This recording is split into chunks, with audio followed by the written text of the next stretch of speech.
Todos hemos oído historias de tesoros familiares, de cartas de amor escondidas en un baúl, de fortunas olvidadas en un testamento. Pero en la ciudad de Querétaro, en 1906, una de las familias más poderosas comenzó a escribir una historia diferente. La familia Robledo no guardaba un tesoro, guardaba un archivo que ellos mismos llegaron a llamar maldito. Pero lo que se escondía en esos papeles, lo que la gente temía durante 60 años, no era nada comparado con lo que encontraron en 1967, porque lo que encontraron en 1967 fue mucho peor. Esta es la historia de lo que había en ese archivo. Una historia anclada en la ciudad de Querétaro, México.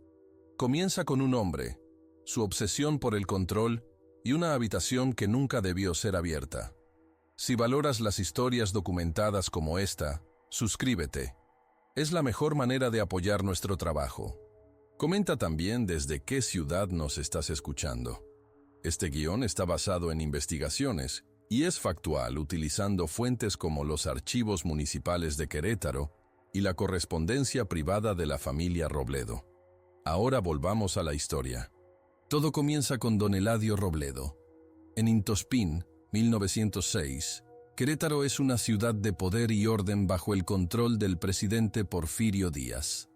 Don Eladio es uno de sus pilares, dueño de 2 haciendas, una mina de ópalo y casi 1/3 de los bienes raíces comerciales en el centro de la ciudad.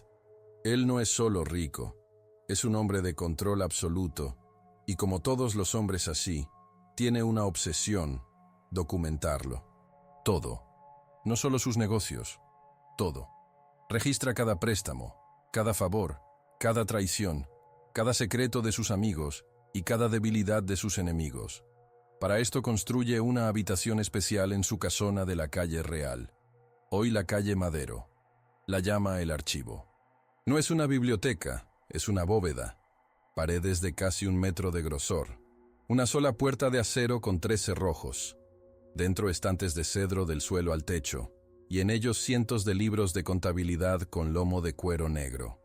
312 de estas Biblias oscuras, cada una llena de la vida y la muerte social de Querétaro.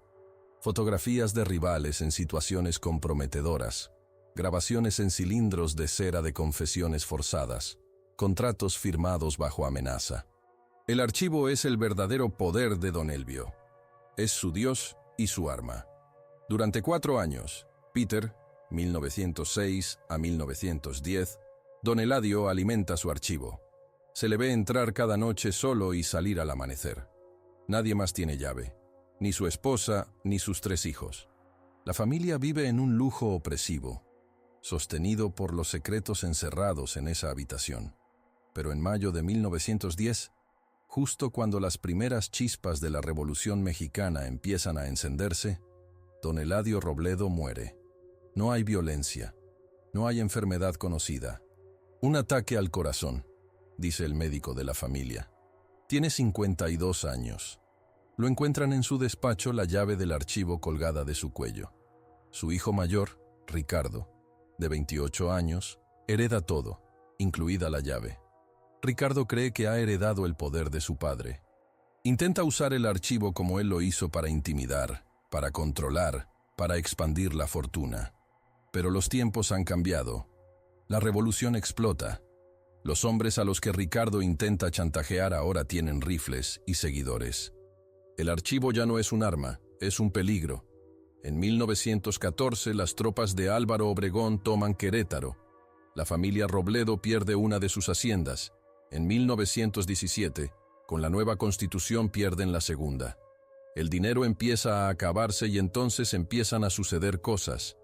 La hija menor de Ricardo, Sofía, de 7 años, muere en 1918 de una fiebre que ningún doctor puede identificar. Un año después, su hermano de 12 años muere de la misma manera. La esposa de Ricardo lo abandona aterrorizada. Se lleva a su único hijo sobreviviente, Mateo. Ricardo se queda solo en la casona de la calle Real, solo con el archivo de su padre. La gente del servicio empieza a susurrar. Dicen que por la noche se escuchan voces saliendo de la habitación del archivo. Dicen que la comida que se deja cerca de la puerta se pudre en cuestión de horas. Ricardo se vuelve paranoico. Culpa al archivo. Dice que está maldito, que la maldad que su padre encerró en esos libros ahora está consumiendo a su familia. En el verano de 1921, Ricardo Robledo hace algo drástico. Sella la puerta del archivo, no solo con los cerrojos, contrata a 3 albañiles, les ordena tapear la puerta con ladrillos y cemento, les paga el doble para que no hagan preguntas y se vayan de la ciudad esa misma noche. La maldición, cree él, está encerrada para siempre. Ricardo muere solo en la pobreza en 1945. La casa queda abandonada. El archivo maldito de la familia Robledo se convierte en una leyenda local, una historia de fantasmas para asustar a los niños. Si te intrigan los misterios basados en hechos reales, asegúrate de estar suscrito y de tener las notificaciones activadas. Dinos en los comentarios qué leyenda de tu ciudad deberíamos investigar. Nuestra investigación se basa en documentos como el registro de la propiedad de Querétaro y los diarios personales recuperados del patrimonio Robledo. Continuemos. Pasan los años. Pasan 46 años. Estamos en 1967. Querétaro es una ciudad moderna. La casona de los Robledo en la calle Real es una ruina. El gobierno de la ciudad la expropia para demolerla y construir un estacionamiento público. Pero hay un problema legal. Necesitan la firma del último heredero vivo de la familia Robledo. Un hombre de 56 años llamado Mateo Robledo, el hijo que huyó con su madre décadas atrás. Mateo es un contador que vive en la Ciudad de México. No quiere saber nada de su familia ni de su pasado, pero la ley es la ley. Viaja a Querétaro para firmar los papeles. Mientras está allí, un historiador local se entera de su visita. El historiador, un hombre llamado Fausto Aguirre, ha estado obsesionado con la leyenda del archivo maldito durante 20 años. Convence a Mateo de que antes de que la casa sea demolida, deben abrir la habitación sellada por la historia, por la verdad. Mateo, a regañadientes, acepta. Contrata a 2 trabajadores con mazos y palancas. El 12 de agosto de 1967, a las 9 de la mañana empiezan a derribar la pared de ladrillos que Ricardo Robledo construyó 46 años antes. El trabajo dura 2 horas. Ladrillo a ladrillo, el muro cae. Detrás la puerta de acero original está oxidada pero intacta. No tienen la llave, así que los trabajadores usan una barra de acero para forzar los 3 cerrojos. Con un chirrido metálico que resuena por toda la casa vacía, la puerta se abre. Lo primero que los golpea es el olor. Un olor espeso, a polvo de siglos y a papel descomponiéndose y algo más. Un olor químico extrañamente dulce. Dentro la habitación es exactamente como la leyenda la describía. Estantes de cedro de la Spust, suelo al techo, y sobre ellos los 312 libros de contabilidad con lomo negro cubiertos por una capa de polvo de un dedo de grosor. El historiador Fausto Aguirre está eufórico. Es el descubrimiento de su vida. Empieza a tomar notas, a fotografiarlo todo. Mateo Robledo, sin embargo, se siente incómodo.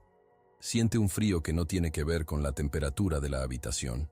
Mientras los trabajadores ayudan a mover uno de los pesados estantes para revisar la integridad de la pared, uno de ellos golpea la pared del fondo con el codo. El sonido no es sólido, es hueco. Todos se quedan en silencio. El trabajador golpea de nuevo. Definitivamente hueco. Fausto Aguirre, el historiador, se acerca y presiona la pared. Parece sólida, cubierta de yeso viejo como el resto, pero el sonido no miente. Hay algo detrás. Olvidan los libros por un momento. Los trabajadores toman los mazos de nuevo. Con el primer golpe, el yeso se agrieta. Con el tercero, se abre un agujero. No hay ladrillos detrás, solo oscuridad. Agrandan el agujero lo suficiente para que un hombre pueda pasar. Alumbran con sus linternas.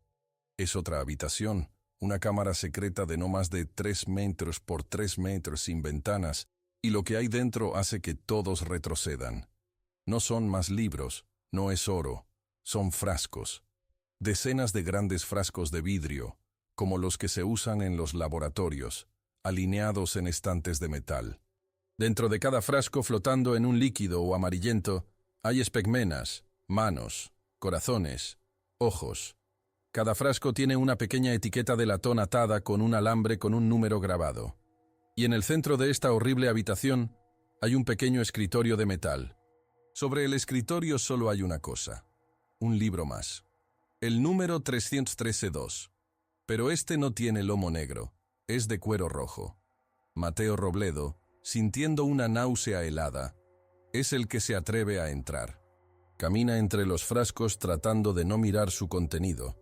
Se acerca al escritorio y abre el libro rojo. La caligrafía es la de su abuelo, Don Eladio. El título en la primera página dice: Catálogo de adquisiciones especiales. Esto no es el archivo, es algo peor.